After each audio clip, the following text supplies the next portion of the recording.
you so much, and thank you all for being here. And thank you, Christian, and the rest of the organizers. It's just a thrill to be here. It's an adventure. And if you'll indulge me for a minute before I get to it, I'm going to embarrass my daughter who came here with me, my 13-year-old daughter, Anwin, who's in the front row. This is actually, I'm sort of glad that there are no Q&As at these talks, because this is only the second talk that Anwin has attended, and the first ever talk that she attended, the only other one. At the end of the talk, somebody asked her what she thought of my talk, and she had a one-word answer: boring. So I'm a little relieved. Anwin actually is, so she can be a fierce critic. She's also a very good fact checker. There's a passage in my book where I describe Anwin's love for Greek mythology, and that's about the only passage I read to her from the book before it came out, when it was in proofs. And I talked about how I was reading aloud to her about how she loved the mischievous Hermes and the huntress Diana. And she cut in and she said, "Dad, Diana's a Roman mythology. It's Artemis." And so I quickly called the copy editor, and they changed it in the proofs, and so she caught that for me. I'd also like to thank that I write about memory. When I arrived here, the morning after I arrived, I reached into my backpack to keep on working on the talk to get my laptop, and I realized that I had forgotten my laptop on the plane in the seat back pocket. So thank you to Terome Airlines Lost and Found department. I got the laptop back. I was able to finish it off. I usually, when I give talks in general, I kind of work from rough notes, and I sort of riff a little bit. This talk, after I spoke with Christian about the conference, the theme of the conference, and I started to think about sort of the healing power of storytelling and the destructive power of storytelling and sort of the interplay between them, it really inspired me, and I started writing. It sort of inspired me to think about my work in a new way, and the process of writing the book in a new way. And so I wrote it out in kind of more detail than I usually do for talks. And so today I'm probably going to do a little bit more reading than riffing. I'm sure I'll still go off on some tangents, but with that said, let me tell you a story. On a late summer day in 1953, my grandfather walked into his operating room at Hartford Hospital and prepared to do something terrible and wonderful. His patient, a 27-year-old man named Henry Mollison, lay on the table, already numbed and immobilized, but still conscious.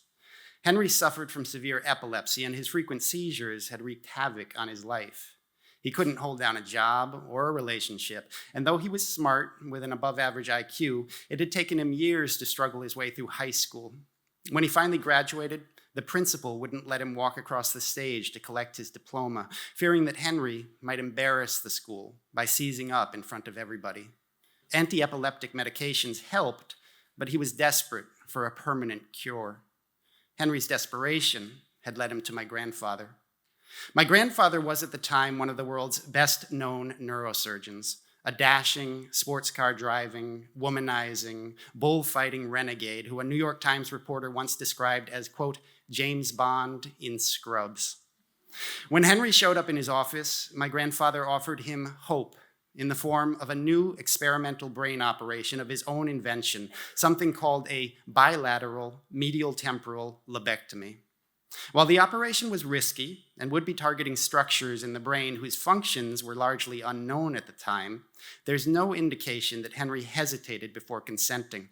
Nothing, he may have thought to himself, could have been worse than his epilepsy. As for my grandfather, he did hope that what he was about to do might help reduce the frequency and severity of Henry's seizures. But he also viewed Henry's operation in a broader context, as the latest episode in a decade-long campaign of human experimentation he'd been conducting in asylums and hospitals around the country. He was, at the time, fast on his way to becoming the second most prolific lobotomist in history.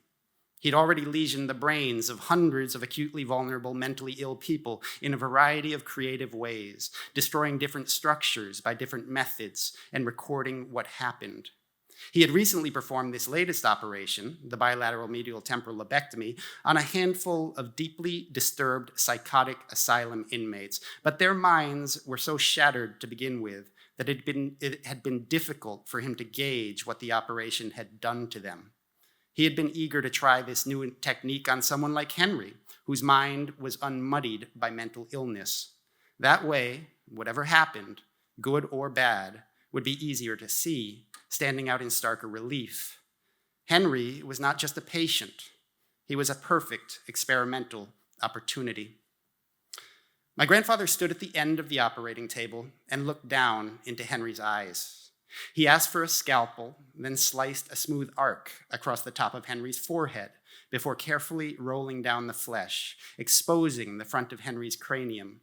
Once he'd flushed the blood away with water and the bone was fully visible, he used a high-powered electric drill called a trephine to grind 2 silver dollar-sized holes in Henry's skull, one above each eye.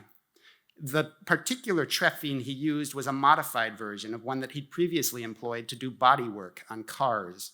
He spent most weekends in a rented garage in downtown Hartford, tuning and tweaking his latest rides. He always said that if he hadn't been a brain surgeon, he would have been a mechanic. He liked to tinker, and the object of his tinkering, human or automotive, almost didn't matter. After removing the bone plugs from Henry's forehead, he leaned in close with a different tool, something called a flat brain spatula. He inserted it into one of the holes and levered up Henry's frontal lobes, exposing the deeper structures within. Then he picked up something called a suction catheter, basically a high-powered miniature vacuum cleaner, and began sucking out parts of one hemisphere of Henry's medial temporal lobes, obliterating a number of different brain structures, including the amygdala, the uncus, the entorhinal cortex, and, most importantly, a small, seahorse-shaped area known as the hippocampus. Henry stayed awake throughout, and my grandfather spoke to him as he operated, asking questions meant to monitor Henry's state of mind. That was part of his routine while performing brain surgery, to make sure he didn't stray too far and obliterate, say, Broca's area, the seat of speech production. Once he finished destroying the targeted structures in one hemisphere, my grandfather removed the suction catheter and flatbread spatula from that first hole, inserted them in the other, and repeated the process. It was at some indeterminate moment during that second and final phase of the operation that Henry Mollison was transformed. It is maybe too dramatic to say that Henry's life ended there on that operating table, but certainly his ability to record his life ended. As soon became clear, my grandfather's partial destruction of Henry's brain had not succeeded in curing his epilepsy. Instead, what it did, unexpectedly, was render Henry almost entirely incapable of creating new episodic memories. From that moment on, whatever happened to Henry, the things he saw, the people he met, the yearnings he felt, the music he heard, the stories he read, passed right through him, leaving minimal traces behind. He lived the rest of his life, the next 6 decades, in roughly 30-second increments, the present constantly sliding off him. In medical terms, he had acquired a profound and permanent case of anterograde amnesia. In practical terms, you could meet Henry, introduce yourself, have a pleasant chat about the weather, leave the room to grab a cup of coffee, then come back 2 minutes later and introduce yourself to Henry all over again. This amnesia was, of course, catastrophic for Henry. It was, at the same time, a revelation. Patient HM, as Henry became known, went on to become the most studied human research subject of all time, a man whose inability to remember taught us much of what we know about how memory works. The first breakthrough was a simple one. When Henry had a hippocampus, that small seahorse-shaped structure, his memory was fine. After my grandfather removed it, Henry's ability to create new memories vanished. The hippocampus, then, must be essential to the mechanics of memory. From that foundation, hundreds of other subtler revelations grew, and Henry, or patient HM, became a kind of scientific golden goose, spawning hundreds of journal papers and fortifying the careers of an exclusive team of psychologists, neuroscientists, and neuroanatomists. Henry would never have any children or any romantic relationships at all, for that matter, but he became, in a real sense, the father of modern memory science. So, on a late summer day in 1953, in an operating room at Hartford Hospital, my grandfather destroyed an essential part of one man, and in the process revealed something essential about all humans. The destruction had led directly to the revelation. The two are inseparable. How are we supposed to think and write about a double-edged act like that? The history of medical and scientific progress is shot through with stories like this. Stories about morally and ethically ambiguous people who attempt great medical or scientific leaps by risking and sometimes taking the lives of other people. Here are just a few in rough chronological order. Around 300 BC in Alexandria, Egypt, according to the ancient Greek historian Celsus, two anatomists, Herophilus and Erostratus, eager to advance their knowledge of internal human anatomy, quote, laid open men whilst alive. Criminals received out prison from the kings, and whilst they were still breathing, observed parts which beforehand nature had concealed, their position, color, shape, size, arrangement, hardness, softness, smoothness, relation, processes, and depressions of each, and whether any part is inserted into or is received into another, end quote. A couple hundred years later, during the 1st century BC, the Egyptian pharaoh Cleopatra ordered her own series of experimental vivisections on humans. At the time, there was a debate about whether male fetuses developed more slowly in the womb than female ones.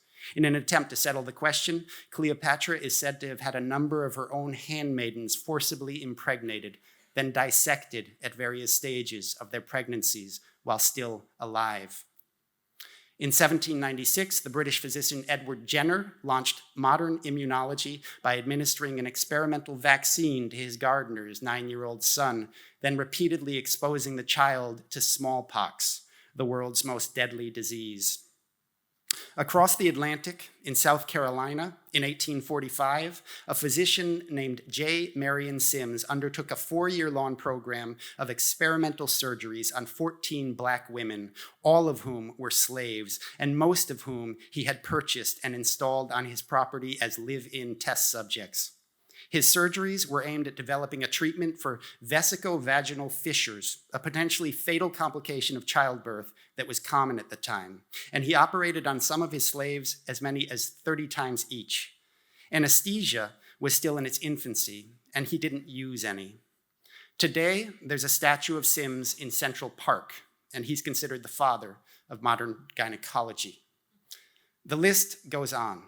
There's no shortage of people who have straddled the line between medical practice and medical research, and many of their stories are fascinating and disturbing in equal measure. But it's one thing to write about someone distant and unconnected, to scrape some of the sparkle off of, say, Cleopatra. It's another thing when your subject is a family member. So my grandfather died when I was 10 years old. I knew him, but I didn't know him that well. I have a few sort of flashbulb memories of him.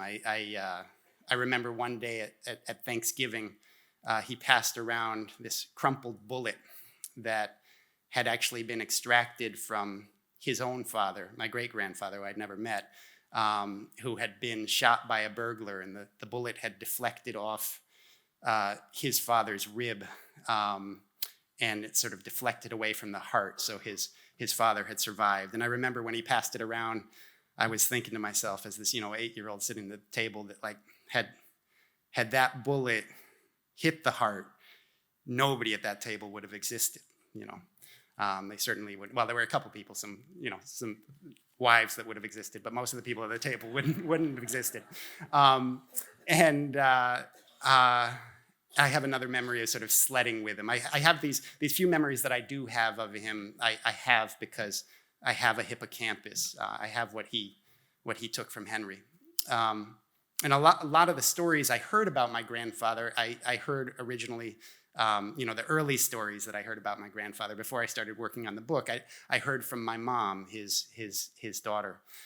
And in his telling, he was always this kind of irascible, but mischievous, fun-loving, kind of just amazing sort of adventurer of a guy who, had his flaws, but they were never all that deep. And whenever she brought up the case of patient HM, which she did, and sort of described the external kind of contours of the case to me a few times, it was always as this sort of contextless, one-off mistake that he had made. So I remember the day I got a contract to write a book about patient HM, and I called my mom, and she's a great mom, and she's always been, supportive and kind of my biggest fan, and so I was excited to tell her about this first book contract I'd ever gotten about her dad and her dad's most famous patient. And I remember the first words out of her mouth, these sort of reflexive words, were, "Oh no." I think at some level, even though she didn't know the half of what I was going to find out, she knew that I was going to be finding things about her father that she didn't know. And she knew that some of what I was going to find out was going to prove very painful to her. And she was correct about that. My book, whatever else my book did, it did cause my mother a lot of pain. One of the things she learned from the book was that my grandfather, her father's passion for the lobotomy, had these deeply personal roots.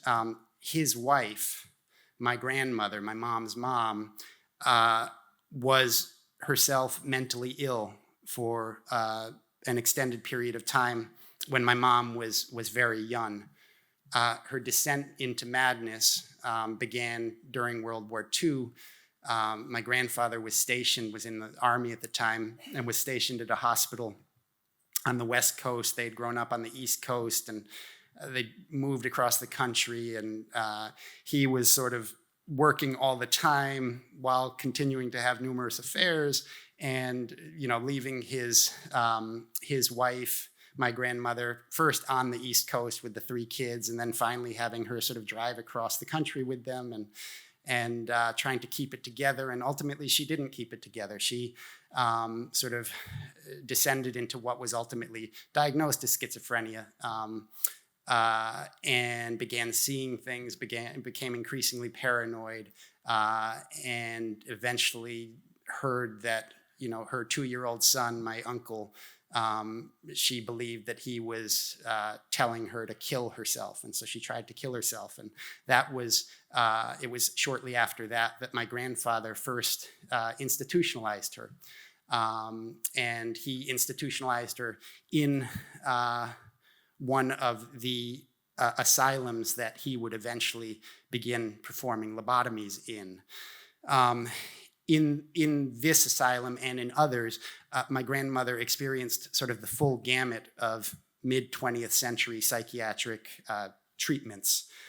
She endured everything from the familiar horror of electroshock therapy to something called pyretotherapy, which involved locking her in a metal coffin for 8 hours a day, 7 days in a row, and turning up the heat until a fever of 105 degrees Fahrenheit, which is about 40.5 degrees Celsius, was induced.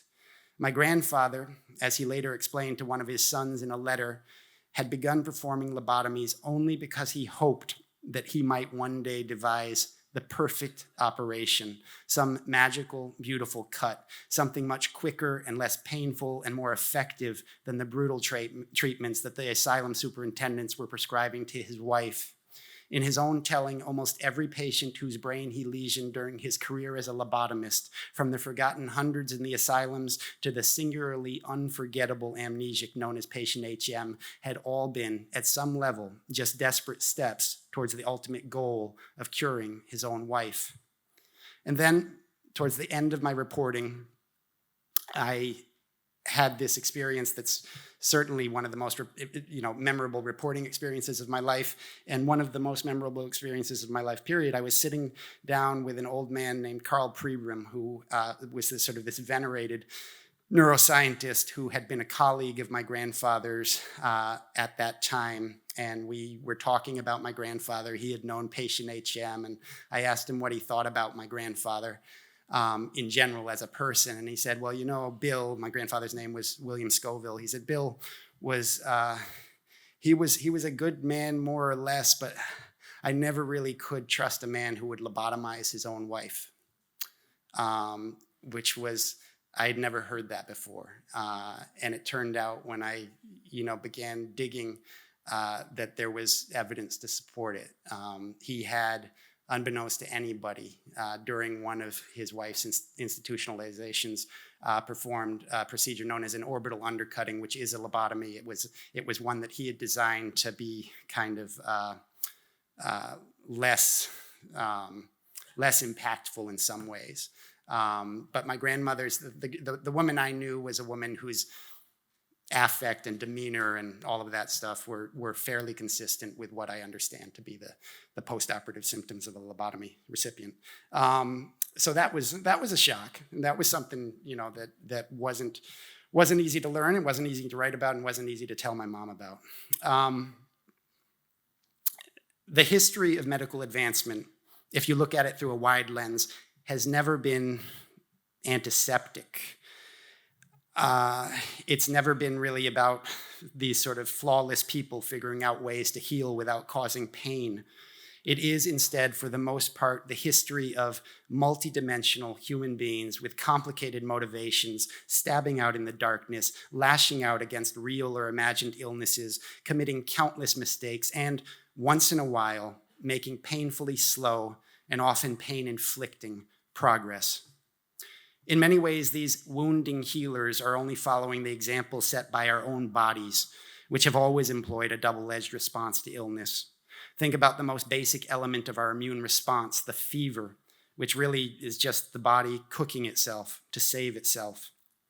It's not really surprising that some of our most effective medical treatments often follow that same strategy.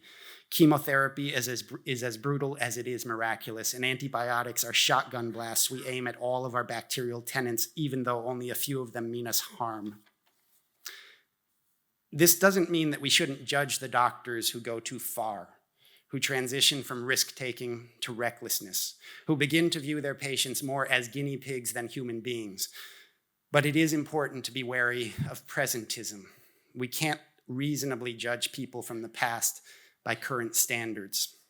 I always try to remember that though my grandfather hurt lots of people, my grandmother among them, he was also an unquestionably talented surgeon who almost certainly saved the lives of thousands. I've saved none. By that calculus, at least, he didn't do so bad. Apart from the pain my book caused my family, it also wounded a small but vocal group of psychologists and neuroscientists. I'd chronicled how Henry spent decades as a human research subject at the Massachusetts Institute of Technology, being tested and scrutinized in an extraordinary number of ways. They tested his appetite for food. He would happily eat 2 dinners in a row, forgetting the first one by the time he'd polished off its dessert. They tested his physical pain threshold and found it to be much higher than usual. Other experiments tested less physical things than pain or appetite. In an effort to determine whether even the most momentous events left no memory trace, scientists would inform Henry over and over and over again that his mother had died, and make note of the shock washing over him each new time he heard that terrible news. The people in charge of Henry's case stretched informed consent to its breaking point, usually relying on Henry alone to grant permission for their experiments, despite the fact that the cuts my grandfather had carved in his brain had transformed him into an extraordinarily docile and tractable person, predisposed to consent to almost anything.